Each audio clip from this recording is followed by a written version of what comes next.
क्या आपने कभी ये सोचा कि बाइबल में 66 किताबें ही क्यों हैं?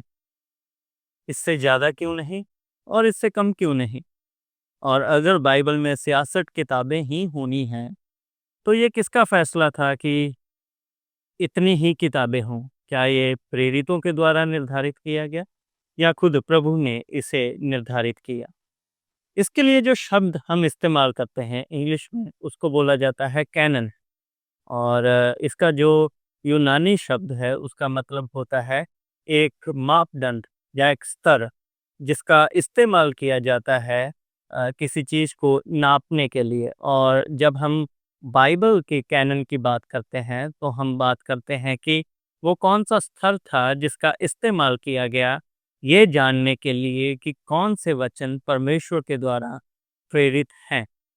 जब हम कैनन की बात करते हैं तो हमें ये जानना बहुत ही ज़रूरी है कि कलीसिया ने कैनन को बनाया नहीं, लेकिन उन्होंने सिर्फ इसे पहचाना। उन्होंने खुद फैसला नहीं किया कि हम कौन सी किताबों को रखेंगे या ये उनकी उपज नहीं थी, बल्कि उन्होंने सिर्फ इसे पहचाना।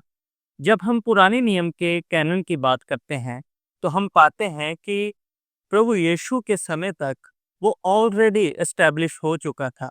जो 39 किताबें हम पुराने नियम में पाते हैं और हम लूका उसका 24 अध्याय उसके 44 वचन में पढ़ते हैं कि प्रभु यीशु खुद वचन को 3 भागों में विभाजित करते हैं और वो उन्हें मूसा की व्यवस्था, नबियों और अ, ज़बूरों में विभाजित करते हैं।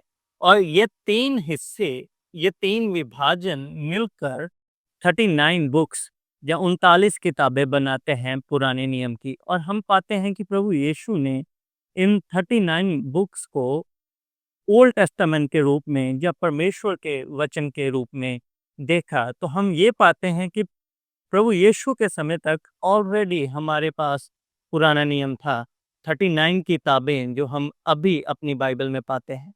जब हम नए नियम की बात करते हैं तो हमें सबसे पहले ये समझने की ज़रूरत है कि जो नया नियम है वो ज़्यादातर प्रेरितों के द्वारा लिखा गया और जो प्रेरितों के साथ लोग थे उनके द्वारा लिखा गया। और ये पहली सदी में ही हो गया, प्रभु यीशु के जाने के कुछ समय बाद ही। और कलीसिया ने उन्हें ऑलरेडी परमेश्वर के वचन के रूप में ग्रहण किया था। इसी को हम दूसरा पतरस उसका तीसरा अध्याय उसके 16 वचन में भी पाते हैं कि पतरस पौलुस की पत्रियों को परमेश्वर के वचन के रूप में देखता है।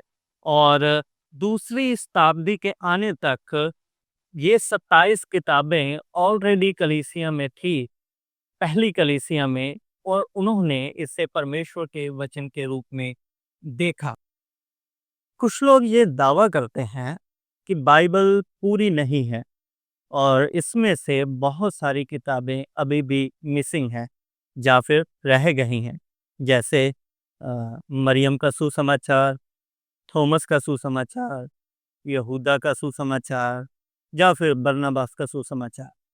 और ऐसी और भी कई किताबें हो सकती हैं जिनको बोला जाता है कि वो बाइबल का हिस्सा होनी चाहिए थी। अगर हम इनको देखें, ये बहुत बाद में लिखे गए थे और चर्च ने इन्हें कभी भी परमेश्वर के वचन के रूप में कबूल नहीं किया, क्योंकि इनमें कई ऐसी बातें पाई जाती हैं जो प्रभु के सुसमाचार के विरोध में खड़ी होती हैं। तो कलीसिया ने, पहली कलीसिया ने इसे बिल्कुल नकारा और इसी इसी तरह हम भी उन्हें परमेश्वर के वचन के रूप में ग्रहण नहीं करते। कुछ और किताबें हैं जिनको एपोक्रिफल बुक्स बोला जाता है या एपोक्रिफा बोला जाता है, और ये मोस्टली वो किताबें हैं जो नए नियम और पुराने नियम के बीच के समय के दौरान लिखी गई थी। और इनमें कुछ फेमस किताबें हैं जैसे हनोक की किताब, और वो आज बहुत ट्रेंड में चलती है। लेकिन हमें यहाँ पर यह समझने की ज़रूरत है कि यहूदी लोगों ने इन किताबों को कभी भी परमेश्वर के वचन का दर्जा नहीं दिया। हम इन्हें पढ़ सकते हैं अपनी नॉलेज के लिए, लेकिन ये परमेश्वर का वचन नहीं है और ना ही प्रभु यीशु ने और बाकी रसूलों ने इन किताबों की तरफ इशारा किया। हमारे पास पुराने नियम में 39 और नए नियम में 27 किताबें जो है, यही परमेश्वर का वचन है जिसको परमेश्वर ने खुद प्रेरित किया है। और हमें अभी ये समझना है कि ये जो कैनन है ये इंसानों के द्वारा नहीं बनाया गया, ये परमेश्वर के द्वारा है। और जो परमेश्वर के जन थे, जहाँ चर्च काउंसिल्स थी, परमेश्वर के आत्मा ने उनकी मदद करी कि वो इन किताबों को रिकॉग्नाइज कर सके, वो पहचान सके कि कौन सी किताबें परमेश्वर के प्रेरणा से लिखी गई हैं या नहीं। और जो अभी हमारे पास बाइबल में है 66 किताबें, सिर्फ वही परमेश्वर का वचन है, उसके अलावा और कुछ भी नहीं। अभी जब हम अपनी बाइबल को उठाते हैं और उसे पढ़ते हैं तो हमें ये समझने की ज़रूरत है कि उत्पत्ति से लेकर प्रकाशित वाक्य तक परमेश्वर ने हमें जितना भी बताना था वो बता दिया है। प्रकाशित वाक्य उसका 22 अध्याय उसका 19 वचन में लिखा है कि अभी इस किताब में ना तो हम कुछ शामिल कर सकते हैं और ना ही इसमें से कुछ निकाल सकते हैं। इसका मतलब क्या हुआ?